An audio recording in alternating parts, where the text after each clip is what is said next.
हाथ लगाने वाली थी। वो तो महेश सर ने मुझे बुला लिया इसलिए चली गई। अच्छा हुआ बच गई। अच्छा हुआ, इसे हाथ लगाने से पहले भगवान की तरह आकर महेश सर ने तुम्हें बचा लिया। भैया, इस शर्ट को इस्त्री करके अरविंद सर को देने के लिए करुणाकरण सर ने बोला है। क्या मैं ये इस्त्री ले सकती हूँ? नहीं नहीं, किसी को हाथ मत लगाना।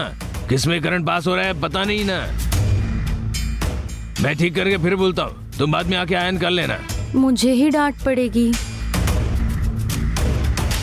अपनी कंपनी में सेफ्टी ज्यादा जरूरी है। मालिक इस पर बहुत स्ट्रिक्ट है। अगर तुम्हें कुछ हुआ तो मुझे ही कंपनी में जवाब देना पड़ेगा। करुणाकरण सर से मैं बात कर लूंगा। मैं तैयार करके बुलाता हूँ, तुम जाओ। भैया। अरे जाओ, बोले ना।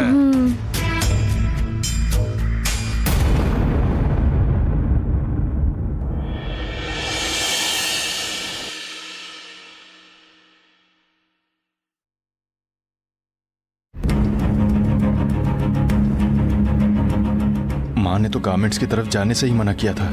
मैं तो उनको बिना बताए काम पर जाकर भी आ गया। उन्हें पता चलेगा तो बहुत परेशानी हो जाएगी। एक काम करता हूँ, खिसक लेता हूँ।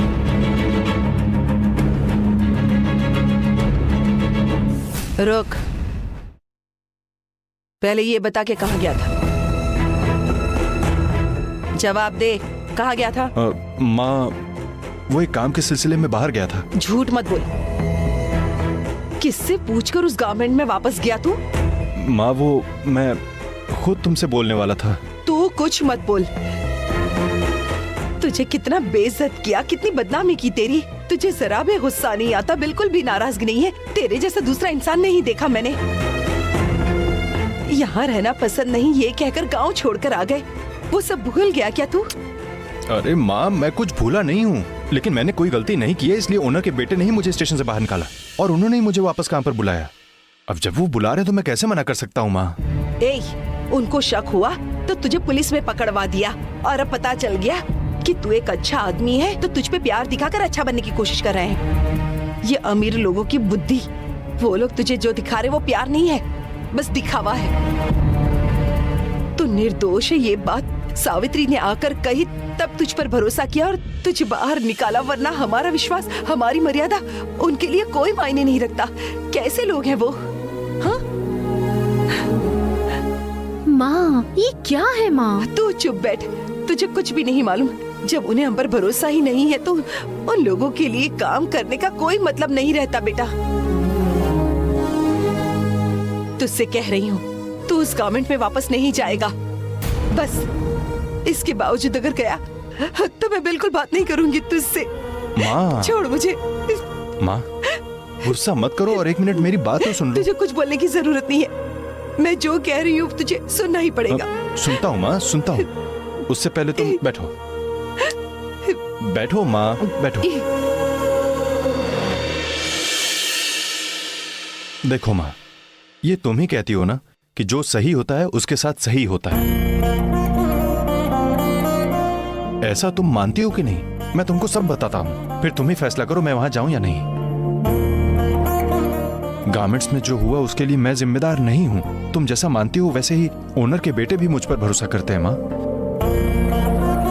अरे इसीलिए तो वो मुझे काम पर वापस आने को कह रहे हैं। अब ऐसे में मैं काम पर नहीं आऊंगा। मुझे अब काम पर आने का मन नहीं है। ऐसा बोलूंगा तो ऐसा लगेगा कि वो नीच काम मैंने ही किया है ना माँ? अगर ये काम छोड़कर मैं कहीं और जाऊंगा तो वहां क्या मुझे लोग भला आदमी समझेंगे? वहां भी सब लोग मुझे लड़कीबाजी मानेंगे और फिर उससे डरकर मैं वहां से हटकर दूसरी नौकरी पकड़ूंगा और फिर वहां से हटकर तीसरी नौकरी। मैं क्या ऐसे ही भागता फिरूं माँ? माँ, मैंने गलती नहीं की है, ऐसा मुझे वहां सबको बताना है। कोई ऐसा है जो सारा कांड करके और बिना कोई सजा पाए आराम से पूरी तरह से निर्दोष होकर घूम रहा है। उसे ढूंढकर सबके सामने खड़ा करना है, नहीं तो अंत तक जो गलती मैंने की ही नहीं उसके लिए लड़कीबाज नाम का बोझ जिंदगी भर अपने सर पर उठाकर मुझे ढूंढना होगा।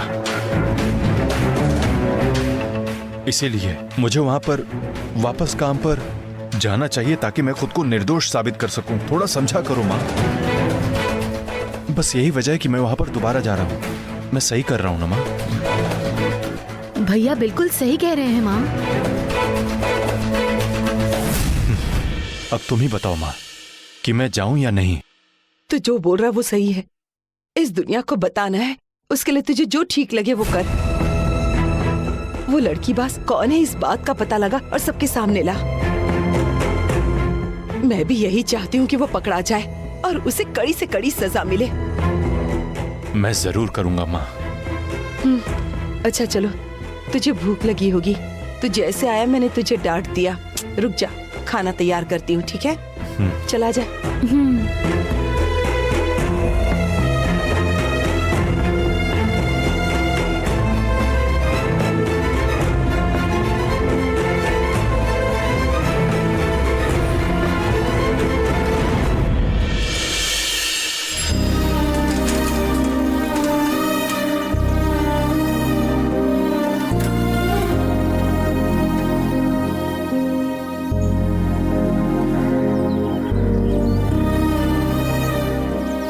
आशिकी, अभी मेरे लिए यहाँ सिर्फ तुम ही हो।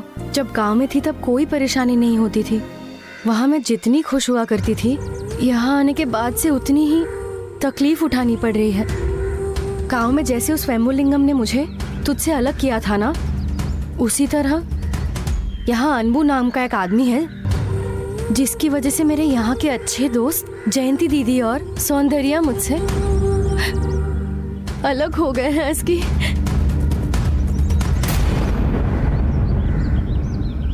जयंती दीदी को मैं अपनी कोकिला दीदी जैसी समझती थी, लेकिन उस अनबू की वजह से बेचारी अब तो ठीक से मेरा मुंह भी नहीं देखना चाहती है। ये क्या है डायना? ये साइकिल से क्या बड़बड़ कर रही है? सिर्फ जयंती दीदी ही नहीं, मुत्तू भैया, सौंदर्या, कोई मुझसे बात नहीं कर रहा है। इस गारमेंट्स में काम करना तो नर्क में काम करने जैसा लग रहा है। मुझे यहाँ रहना ही पसंद नहीं है। अगर तू मेरे साथ नहीं होती ना आशिकी, पता नहीं मेरा क्या होता। हाँ, इमोशनल हो रही है, अपनी साइकिल के साथ बातें कर रही है। देखो तो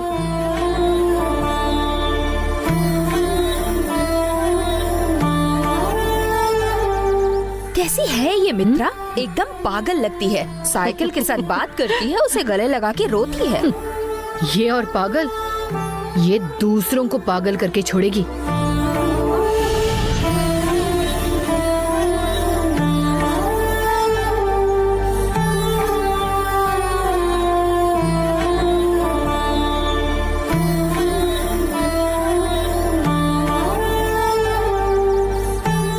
हे आनंदी, क्या हो गया? नहीं, कुछ नहीं। कुछ नहीं है तो फिर रो क्यों रही हो? झूठ मत बोलो, कोई प्रॉब्लम है क्या? आनंदी